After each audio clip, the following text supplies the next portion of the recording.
इयत्ता 6वी कोन व कोनाचे प्रकार प्रात्यक्षिक आपल्या पुढे होत आहे. हां नील, आपल्याला प्रथम 90 अंशाचा कोन काढून दाखव. शब्बास. या कोणाचे नाव काय? काय नाव आहे? काटकोन कोणाला म्हणतात?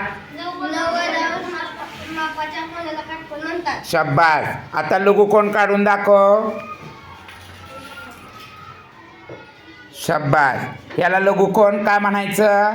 90 अंश मापापेक्षा लहान असणाऱ्या कोणाला लघुकोन म्हणतात. शब्बास. विशाल कोन काढून दाखव. शब्बास. याला विशाल कोन का म्हणतात? 90 अंश मापापेक्षा मोठा असणारा व 180 कोनापेक्षा लहान असणारा कोणाला विशाल कोन म्हणतात. शब्बास. आता सरळ कोन काढून दाखव बर. शब्बास. सरळ कोन किती अंशाचा असतो? 180. शब्बास. प्रविशाल कोन काढून दाखव बर.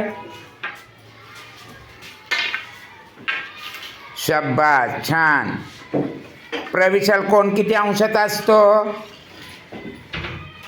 प्रविशाल कोन किती अंशाचा असतो? 360 अंशापेक्षा लहान आणि 180 अंशापेक्षा मोठा. शब्बास. टाळ्या वाजवा त्याच्यासाठी.